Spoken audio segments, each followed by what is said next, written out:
ಮಾನ್ಯ ಸಭಾಧ್ಯಕ್ಷರೇ, ನಮ್ಮ ಈ ಸದನದ ಸದಸ್ಯರಾಗಿದ್ದಂಥ ಹಿರಿಯರಾದಂಥ ಶಾಮನೂರು ಶಿವಶಂಕರಪ್ಪನವರು ನಿನ್ನೆ ನಿಧನರಾಗಿದ್ದಾರೆ. ಅವರ ಆತ್ಮಕ್ಕೆ ಶಾಂತಿ ದೊರಕಲಿ ಅಂತೇಳಿ ಒಂದು ಸಂತಾಪ ಸೂಚಕ ನಿರ್ಣಯವನ್ನು ತಂದಿದ್ದೀರಿ. ಆ ನಿರ್ಣಯಕ್ಕೆ ನನ್ನ ಬೆಂಬಲವನ್ನು ವ್ಯಕ್ತ ಮಾಡಿ ಶಾಮನೂರು ಶಿವಶಂಕರಪ್ಪನವ್ರ ಬಗ್ಗೆ ಕೆಲವು ಮಾತುಗಳನ್ನು ಆಡಲಿಕ್ಕೆ ಬಯಸ್ತೇನೆ. ಶಾಮನೂರು ಶಿವಶಂಕರಪ್ಪನವರು ದೇಶದಲ್ಲಿಯೇ ಒಬ್ಬ ಹಿರಿಯ ಶಾಸಕ. 2023ರಲ್ಲಿ ಆಯ್ಕೆಯಾಗಿ ಇಲ್ಲಿವರೆಗೂ ಕೂಡ ನಮ್ಮ ಜೊತೆಯಲ್ಲಿದ್ದರು. ಜೊತೆಗೆ ನನ್ನ ಜೊತೆ ನನ್ನ ಮಂತ್ರಿಮಂಡಲದಲ್ಲಿ ಮಂತ್ರಿಯಾಗೂ ಕೂಡ ಕೆಲಸ ಮಾಡಿದರು. ಅವರು 2016ರಲ್ಲಿ ನಾನು ಮಂತ್ರಿಮಂಡಲ ರೀಸಫಲ್ ಮಾಡಿದಾಗ ಆಗ ಅವರು ನನ್ನ ಮಗನಿಗೆ ಮಾಡಿ ಅಂತೇಳಿ ಮಲ್ಲಿಕಾರ್ಜುನ ಎಸ್ ಮಲ್ಲಿಕಾರ್ಜುನ ಅವರನ್ನು ಮಂತ್ರಿ ಮಾಡ್ತಕ್ಕಂಥ ಕೆಲಸವನ್ನು ಮಾಡಿದ್ರು. ಎಸ್ ಮಲ್ಲಿಕಾರ್ಜುನ ಅವರು ಈಗ ನನ್ನ ಮಂತ್ರಿಮಂಡಲದಲ್ಲಿ ಸಚಿವರಾಗಿದ್ದಾರೆ. ಅವರ ಕೊನೆಯ ಮಗ ಕೂಡ ಅವರನ್ನು ಮಂತ್ರಿ ಮಾಡಿ ಅಂತೇಳಿ ಇವರು ರಾಜೀನಾಮೆ ಕೊಟ್ಟರು.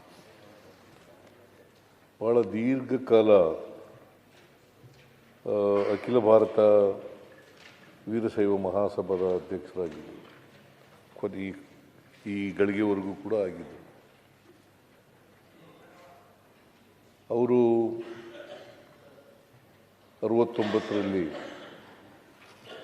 ದಾವಣಗೆರೆಯಲ್ಲಿ ಪುರಸಭೆಯ ಸದಸ್ಯರಾಗಿ ಆಮೇಲೆ ಅದರ ಅಧ್ಯಕ್ಷರಾಗಿಯೂ ಕೂಡ ನಗರಸಭೆಯ ಅಧ್ಯಕ್ಷರಾಗಿಯೂ ಕೂಡ ಕೆಲಸ ಮಾಡಿದರು. ತಮ್ಮ 63ನೇ ವಯಸ್ಸಿನಲ್ಲಿ ಶಾಸಕರಾದರು. 1994ರಲ್ಲಿ ಶಾಸಕರಾದರು. 6 ಬಾರಿ ಶಾಸಕರಾಗಿ ಆಯ್ಕೆಯಾಗಿದ್ದರು. 6 ಬಾರಿ. ಒಮ್ಮೆ ಸಂಸತ್ತಿನ ಸದಸ್ಯರಾಗೂ ಕೂಡ ಆಯ್ಕೆಯಾಗಿದ್ದರು. ಅವರು ಭಾಳ ದೀರ್ಘಕಾಲ ರಾಜಕೀಯದಲ್ಲಿದ್ದರು. ಇವತ್ತು ದಾವಣಗೆರೆಗೆ ಅದು ಆರ್ಥಿಕವಾಗಿ, ಸಾಮಾಜಿಕವಾಗಿ, ಶೈಕ್ಷಣಿಕವಾಗಿ ಮುಂದುವರೆದಿದ್ದರೆ ಶಾಮನೂರು ಶಿವಶಂಕರಪ್ಪನವರು ಕಾರಣ ಅಂತಕ್ಕಂಥ ಮಾತುಗಳನ್ನು ಹೇಳಲಿಕ್ಕೆ ಬಯಸ್ತಾ ಇದ್ದಾರೆ. ದಾವಣಗೆರೆಯನ್ನು ವಿದ್ಯಾಕಾಶಿಯಾಗಿ ಮಾಡಿದ್ರು. ಇಂಜಿನಿಯರಿಂಗು ಮತ್ತು ಮೆಡಿಕಲ್ ಕಾಲೇಜುಗಳು, ಇತರ ಸಂಸ್ಥೆಗಳನ್ನು ತೆಗೆದು ಭಾಳ ದೀರ್ಘಕಾಲ ಬಾಪೂಜಿ ವಿದ್ಯಾಸಂಸ್ಥೆಯನ್ನು ಪ್ರಾರಂಭ ಮಾಡಿದವರೇ ಇವರು.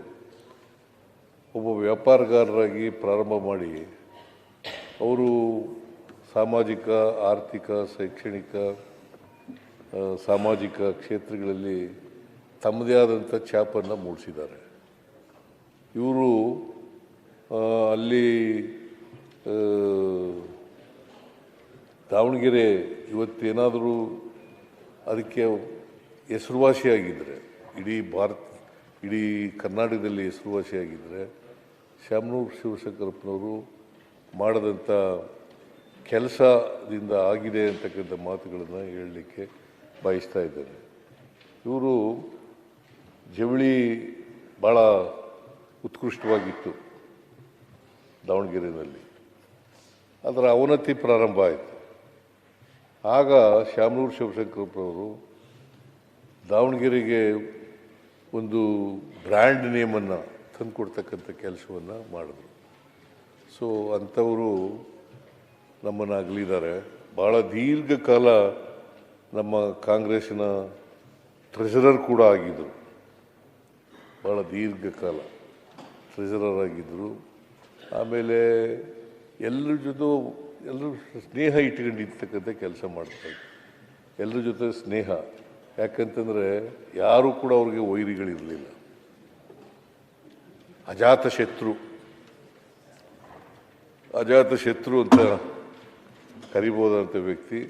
ನಾನು ಯಾವಾಗ ದಾವಣಗೆರೆಗೆ ಹೋದರೂ ಕೂಡ ಅವ್ರ ಗೆಸ್ಟ್ ಹೌಸ್ನಲ್ಲೇ ಉಳ್ಕೊತಿದ್ದದು. ಆಮೇಲೆ ನನ್ನ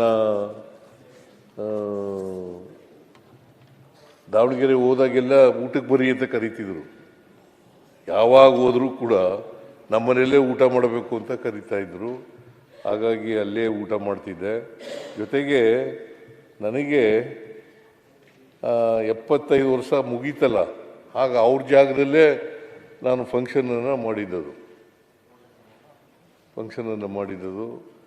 ಸೊ ಹಾಗಾಗಿ ಅದೇ ಕೊನೆ ಊಟದಬ್ಬ ನಾನು ಆಚರಣೆ ಮಾಡ್ಕೊಂಡಿದ್ದದು, ಮತ್ತು ಅದೇ ಮೊದಲು ಎಲ್ಲಿವರೆಗೆ. ಯಾಕಂದರೆ ನನಗೆ ಊಟದ ತಾರೀಖೇ ಗೊತ್ತಿಲ್ಲ ಕರೆಕ್ಟಾಗಿ.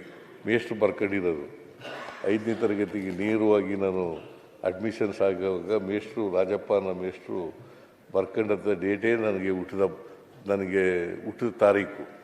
ಅದರಿಂದ ನನಗೆ ಡೇಟ್ ಆಫ್ ಬರ್ತ್, ಯಾಕಂದರೆ ನಮ್ಮಮ್ಮ ನಮ್ಮಪ್ಪ ಎಲ್ಲರೂ ಕೂಡ ಹೆಬ್ಬೆಟ್ಟೊತ್ತವರು, ಅವಿದ್ಯಾವಂತರು.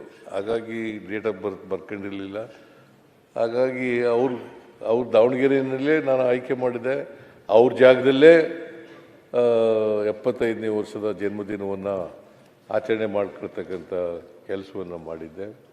ಸೊ ಒಂದೇನಪ್ಪ ಅಂತಂದರೆ, ಶಾಮನೂರು ಶಿವಶಂಕರಪ್ಪನವರು ಸಹಾಯ ಹಸ್ತ ಭಾಳ ಇತ್ತು. ಕೋವಿಡ್ ಸಂದರ್ಭದಲ್ಲಿ ನಮಗೆ ಆಕ್ಸಿಜನ್ ಸಿಗದೇ ಇದ್ದಾಗ ಸುಮಾರು 6 ಕೋಟಿ ರೂಪಾಯಿಗಳನ್ನು ಖರ್ಚು ಮಾಡಿ ಆಕ್ಸಿಜನನ್ನು ಉಚಿತವಾಗಿ ಹಂಚತಕ್ಕಂಥ ಕೆಲಸವನ್ನು ಮಾಡಿದರು. ಅಂತಹ ಒಬ್ಬ ಅಪರೂಪದ ರಾಜಕಾರಣಿ ನಮ್ಮನ್ನು ಅಗಲಿದ್ದಾರೆ. ಅವರ ಆತ್ಮಕ್ಕೆ ಚಿರಶಾಂತಿ ದೊರಕಲಿ ಅಂತಕ್ಕಂಥ ಮಾತುಗಳನ್ನು ಹೇಳಿ, ಅಪಾರವಾದಂಥ ಅವರ ಕುಟುಂಬ, ಯಾಕಂದರೆ ಒಂದು ದೊಡ್ಡ ಕುಟುಂಬ, 3 ಜನ ಗಂಡು ಮಕ್ಕಳು 4 ಜನ ಹೆಣ್ಣುಮಕ್ಕಳು ಇದ್ದಂಥ ಒಂದು ದೊಡ್ಡ ಕುಟುಂಬ. ಅವ್ರನ್ನೆಲ್ಲ ಅಗಲಿದ್ದಾರೆ. ಭಾಳ ದೊಡ್ಡ ಸಾವಿರಾರು ಲಕ್ಷಾಂತರ ಅಭಿಮಾನಿಗಳನ್ನು ಅಗಲಿದ್ದಾರೆ.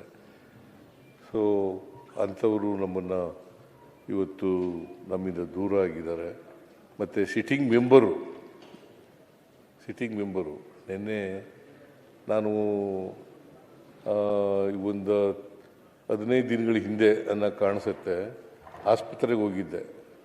ಅಷ್ಟೊತ್ತಿಗಾಗಲೇ ಅವರು ಮಾತಾಡೋ ಪರಿಸ್ಥಿತಿಯಲ್ಲಿ ಇರಲಿಲ್ಲ. ಅಲ್ಲಿ ಒಂದು ಅರ್ಧ ಗಂಟೆ ಇದ್ದು ನೋಡ್ಕೊಂಡು ಬಂದೆ. ಸೊ ಅಂಥವರು ನಮ್ಮನ್ನು ಅಗಲಿದ್ದಾರೆ. ಅವರ ಆತ್ಮಕ್ಕೆ ಚಿರಶಾಂತಿ ದೊರಕಲಿ. ಅವರ ಕುಟುಂಬ ವರ್ಗದವರಿಗೆ, ಅವರ ಅಭಿಮಾನಿಗಳಿಗೆ, ಅವರ ಸ್ನೇಹಿತರಿಗೆ, ಅವರ ಬಂಧು ಬಾಂಧವರಿಗೆ ಅವರ ಸಾವಿನ ದುಃಖವನ್ನು ಭರಿಸ್ತಕ್ಕಂಥ ಶಕ್ತಿ ಕೊಡಲಿ ಅಂತೇಳಿ ಪ್ರಾರ್ಥನೆ ಮಾಡ್ತೀನಿ.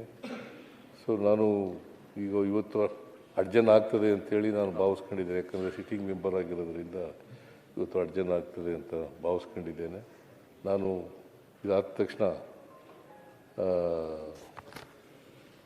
ಸಂತಾಪ ಆದ ತಕ್ಷಣ ನಾನು ದಾವಣಗೆರೆಗೂ ಕೂಡ ಹೋಗ್ತಾ ಇದ್ದೀನಿ ಅಂತೇಳಿ ನನಗೆ ಅವಕಾಶ ಕೊಟ್ಟಿದ್ದಕ್ಕೆ ನಿಮಗೆ ಹೊಂದಿಸಿ ನನ್ನ ಮಾತುಗಳನ್ನು ಮುಗಿಸ್ತೇನೆ ಅಂತಕ್ಕಂಥ ಮಾತುಗಳು. ತುಂಬ ದಪ್ಪ ಇದ್ದೀರಾ, ಅದರಲ್ಲೂ ಯಾವುದೇ ಸೈಡ್ ಎಫೆಕ್ಟ್ ಇಂದ ಸಣ್ಣ ಆಗ್ಬೇಕಾ? ಎಷ್ಟೋ ಜನ ಹೇಳ್ತಾ ಇದ್ರಿ, ಸರ್ ನಾನು ಜಿಮ್ಗೆ ಹೋಗ್ತಾ ಇದ್ದೀನಿ ಆದ್ರೂ ಸಣ್ಣ ಆಗ್ತಾ ಇಲ್ಲ ಸರ್, ವರ್ಕೌಟ್ ಮಾಡ್ತಾ ಇದ್ದೀನಿ ಆದ್ರೂ ಸಣ್ಣ ಆಗ್ತಾ ಇಲ್ಲ ಅಂತ ಹೇಳ್ತಾ ಇದ್ರಲ್ಲ. 100% ಯಾವ ಜಿಮ್ಗೂ ಹೋಗ್ದಂಗೆ ವರ್ಕೌಟು ಮಾಡ್ದಂಗೆ ನೀವು ಸಣ್ಣ ಆಗ್ಬೋದು. ಪ್ರತಿದಿನ ಬೆಳಿಗ್ಗೆ ಸಂಜೆ 2 ಟೈಮ್ ನಮ್ಮ ಜೀನಿ ಸ್ಲಿಮ್ನ ಯೂಸ್ ಮಾಡಿ ಯಾವುದೇ ಸೈಡ್ ಎಫೆಕ್ಟ್ ಇಲ್ದಂಗೆ ನೀವು ಸಣ್ಣ ಆಗ್ತೀರಾ. ಯಾಕೆಂದ್ರೆ ಜೀನಿ ಸ್ಲಿಮ್ಮು ಒಂದು ಉತ್ತಮ ಆಹಾರ. ಯಾರಾಗ್ತಾರೆ ಎಂಎಲ್ಎ ಅಭ್ಯರ್ಥಿ 2028 ಶೀಘ್ರದಲ್ಲೇ. ಪ್ರತಿದಿನ ಒಂದೊಂದು ಕ್ಷೇತ್ರದ ಟಿಕೆಟ್ ಆಕಾಂಕ್ಷಿಗಳ ಸಂಪೂರ್ಣ ಮಾಹಿತಿ ಪೊಲಿಟಿಕಲ್ ಜರ್ನಲಿಸ್ಟ್ KM ಶಿವಕುಮಾರ್ ಅವರಿಂದ. ಕರ್ನಾಟಕದ ನಂಬರ್ 1 ಡಿಜಿಟಲ್ ಮೀಡಿಯಾ ನಿಮ್ಮ ನೆಚ್ಚಿನ ಕರ್ನಾಟಕ ಟಿವಿಯಲ್ಲಿ ಮಾತ್ರ.